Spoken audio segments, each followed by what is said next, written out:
Magandang araw mga katresis! Tunghayan po natin ang part 8 ng ating kwento na pinamagatang Lihim na Pag-ibig. Pero bago po tayo magpatuloy, ay pakilike po ng ating video at pakiclick na din po ng subscribe button. Ganon din po ang bell icon para lagi kayong updated sa mga paparating ko pang uploads.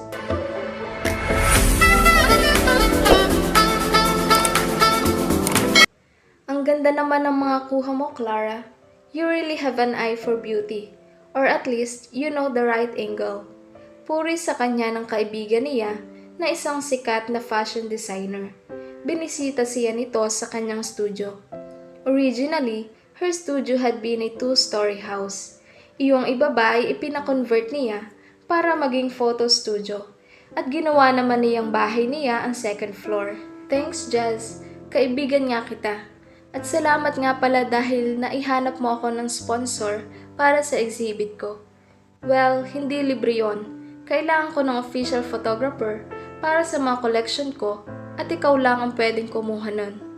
Don't worry, alam mo namang pag ikaw ang nakiusap, hindi ako pwedeng tumanggi.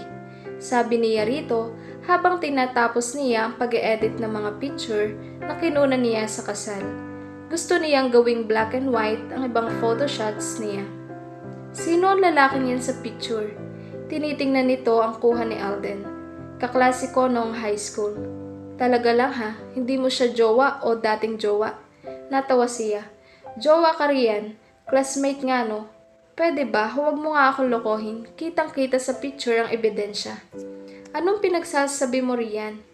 Alam mo ba kung bakit mahusay kang photographer? Seryosong tanong nito sa kanya. Hindi mo na ako kailangang purihin. Tinanggap ko na yung trabahong ibinibigay mo sa akin. I'm being serious. Sinasabi ko lang na magaling ka dahil kaya mong i-put across ang nararamdaman mo sa subject sa pamamagitan ng mga litratong kinukunan mo. Tingnan mo to. Itinuro nito ang candid shot ni Alden kung saan hinahawi nito ang buhok niya. Kitang-kita ang longing sa picture. Ano bang pinagsasabi mo? Nagpatay mali siya. You're longing for him. The shots are too intimate, na para bang gusto mong kunan lahat ng unguarded moments niya. Umiling-iling siya. Masyado kang OA mag-assess ng mga bagay-bagay. Hindi ako OA, in denial ka lang. Sige, aalis na ako. Mag-i-screen pa ako ng models. Bye, denial queen.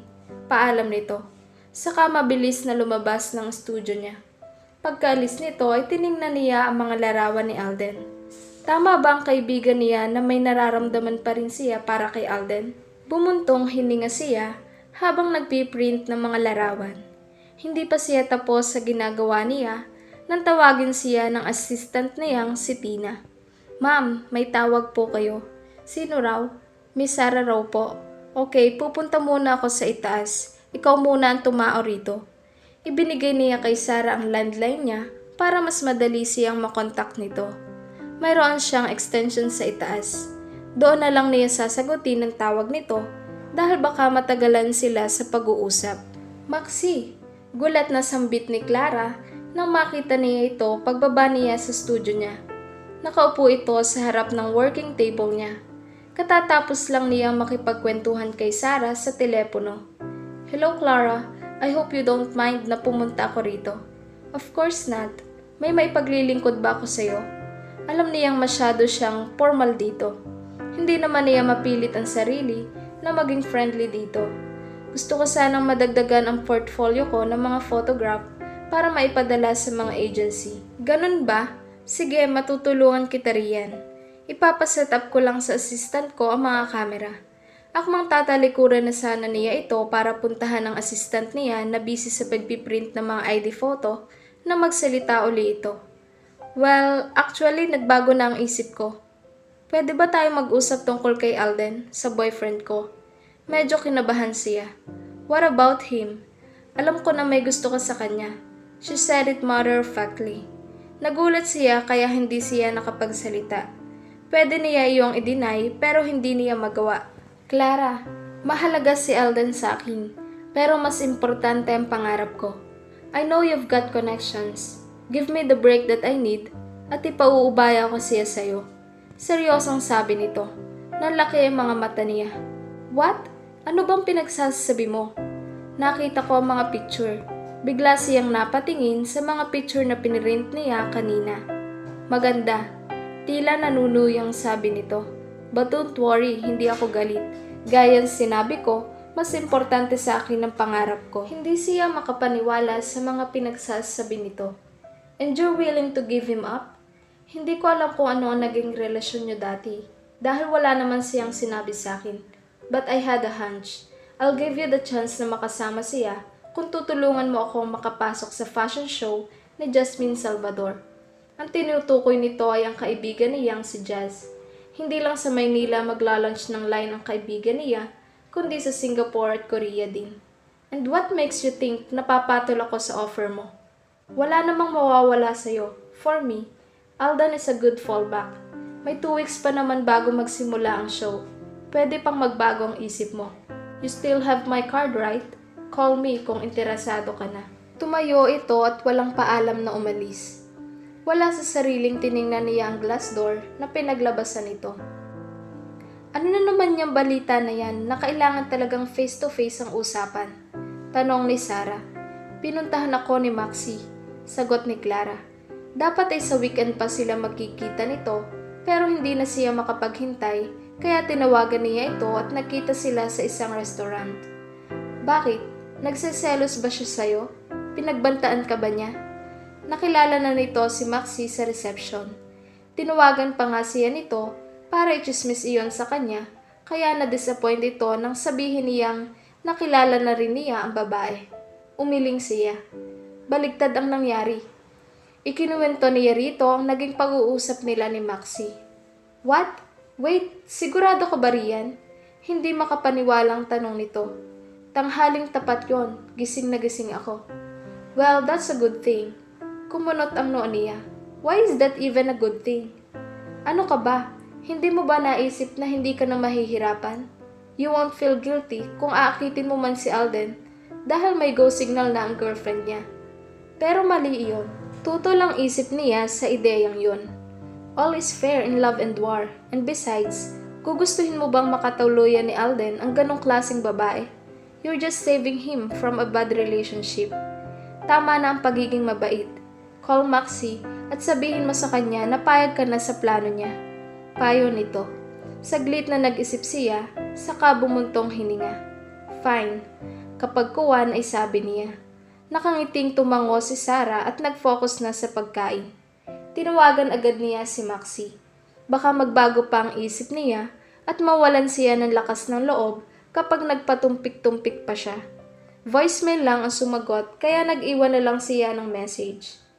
Siguruhin mo lang na hindi ito malalaman ni Alden. Dagdag pa niya. Pagkatapos niyon ay tinawagan naman niya si Jazz. Pagbibigyan daw nito ang hiling niya. Good job girl, sabi ni Sarah nang matapos ang tawag. Nag-aalalang tiningnan niya ito. Feeling ko tuloy ang laki ng kasalanan ko kay Alden. Look, Clara, kahit hiwalayan pa siya ni Maxie at magkalapit uli kayo, may possibility na hindi ka pa rin niya magustuhan.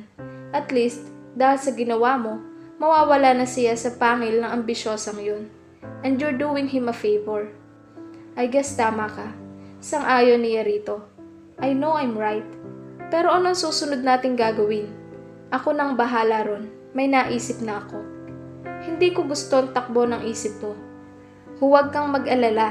Lahat ng gagawin ko ay makakatulong sa'yo. Ibigay mo sa akin ang number ni Maxie at ako ang kakausap sa kanya. Kailangan kong bumawi sa ginawa kong kapalpakan sa'yo noon. Matagal na kitang napatawa doon. Besides, ikaw na rin ang nagsabi na kahit naman naging kami noon, ay wala rin namang kasiguruhan if we're gonna end up together. Exactly, pero ngayon ay mas mataas na ang tsansa mo, kaya dapat isiguruhin mo na magkakaroon kayo ng pagkakataon. Okay, I'll leave the details to you. Just wait and see. Oo nga pala, dahil ikaw nagyaya, ikaw magbayad sa dinner natin. Ako na lang ang taya sa susunod. Pumalatak siya. Sa lahat ng galing ng Canada, ikaw tong poor. Alam mo namang matagal na akong kuripot, no? Natawa siya. Fine, dahil nakinig ka sa mga kadramahan ko, kahit mag-take out ka pa, okay lang. Nasaan na kaya iyon? Hawak-hawak ni Alden ang address ng studio ni Clara. Nang nagdaang hapon ay niyaya siya ni Sarah na mag-dinner sa bahay ni Clara. Isama raw niya si Maxie. Pumayag siya. Ngunit katatawag lang ng nobya niya na hindi raw ito makakasama sa kanya dahil may rehearsal daw ito. Medyo nag-alangan siyang tumuloy pero nakapaghanda na siya at pagkatapos ng mahabang pag-iisip ay nag-decide siyang pumunta. Clara was a former classmate and they considered each other friends. At saka darating din naman si Sarah roon, kaya lang ay kanina pa niya ito hindi makontak. Sa wakas ay nakita rin niya ang hinahanap. Perfect Shot ang pangalan ng studio ni Clara. Two-story iyon na napapagitnaan ng isang salon at flower shop. Sarado na iyon pero nasabi ni Maxie sa kanya na sa itaas lang nakatira si Clara. Pinindot niya ang doorbell. Ilang sandali lang ay pinagbuksan na siya ni Clara. Simple lang ang suot nito. Fitted blue jeans at puting t-shirt na fit din. May nakadesign na pixie sa shirt nito. Hindi niya alam kung matutuwa o mag-aalangan siya rito. Akala ko hindi ka na darating. Bungad nito sa kanya. Sorry na traffic ako. Galing pa kasi akong Marikina. Binisita niya ang isa niyang branch doon. Tuloy ka. Nasaan nga pala si Maxie? Tanong nito. Hindi siya nakasama. Nakakahiya namang hindi pumunta dahil nakapaghanda ka na. May dala akong cake at fruits. Hindi ka na dapat nag-abala. Kinuha nito ang mga dala niya. By the way, I hope you like Chinese food. Okay lang. Nakakahiya nga sa'yo. Ako pa ang nakaistorbo. Wala pa ba si Sarah? Tanong niya na makapasok siya sa apartment nito. Saglit na natigilan ito at nilingon siya. Hindi rin makakarating si Sarah. Her eyes grew a bit shifty. Pasensya na, may kaliitan ng apartment ko. Maupo ka muna riyan. Ihahanda ko lang ang food. Sabi ni Clara at saka pumunta sa dining table. Mag-isa ka lang ba rito? Tanong niya kahit obvious naman. Minimalist ang style ng bahay nito kaya malaki ang space. Bukod sa isang mahabang sofa, coffee table, dining table, 2 upuan at plasma TV ay halos wala nang makikitang ibang gamit doon. Feel at home, may mga magazine dyan kaya lang puro tungkol sa photography. Pagtiyagaan mo na lang. Okay lang, I don't mind. Gusto mo bang tulungan kita sa ginagawa mo? Huwag na, madali lang naman to. In-order ko lang mga food na to sa isang restaurant. Dapat pala sa labas na lang tayo kumain para hindi ka na nahirapan. Anong mahirap sa paglalagay ng pagkain sa plato? Pabirong tanong nito. Tumingin siya sa paligid.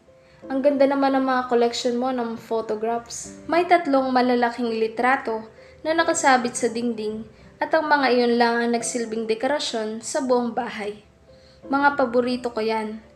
Si Albert Einstein ba tong nakadila? Oo, nakakatuwa diba?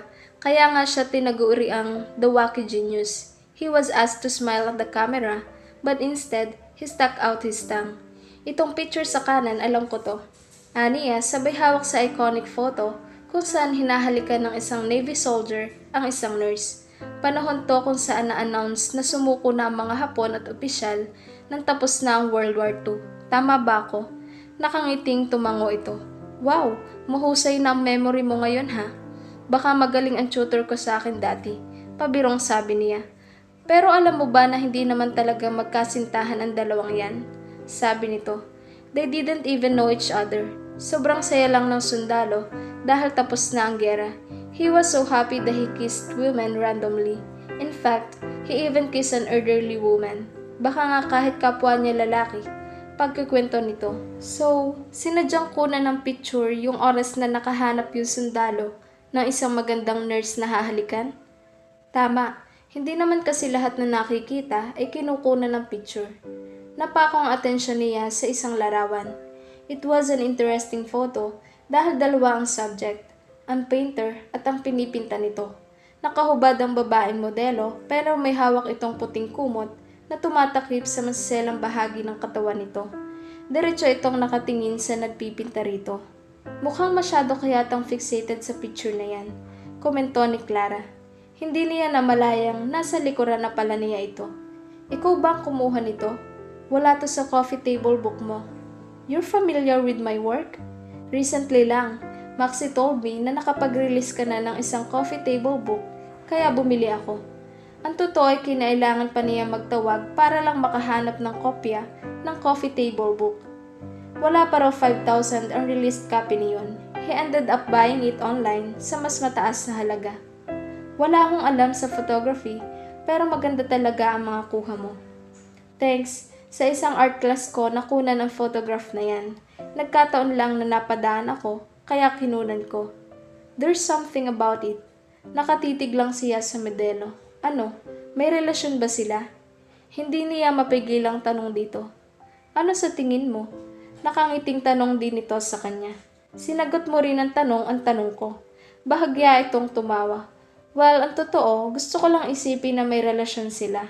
Parang secret lovers, na bawat ngiti nila ay may kahulugan, na ang mga tingin nila ay nagpapakita ng passion at pagmamahal. That the painter paints his model because he wants to capture all of her essence. And in that moment, they are truly in love, kahit sa perspektibo lang ng lente ko. Nakatitig siya rito habang nagpapaliwanag ito. There was a bit of sadness in her eyes. Ang lalim naman nun. Iyon na lang ang nasabi niya. Nakita mo rin naman ang gusto kong ipakita, diba? Minsan nga, iniisip ko na mas kaya kong iparating ang nararamdaman ko through photographs. Oo nga pala, hindi ba kinunan mo ako ng litrato? Nasa na yon? Private property ko na yon. Panakot sa ahas o sa multo. An old joke pero natawa pa rin siya. May naalala siya sa sinabi nito. In fact, ang daming bumabalik ng mga alaala habang kausap niya ito. Old feelings were starting to resurface. Or maybe he was just being a sentimental fool dahil kasama niya ito ngayon. Sa oras na sila lang dalawa ang magkasama, mapag-usapan kaya nila ang mga tanong na di pa nila nasasagot. Ang mga maling akala ba ay mabibigyan na ng kaliwanagan? Abangan po natin sa sunod na kabanata. Maraming salamat!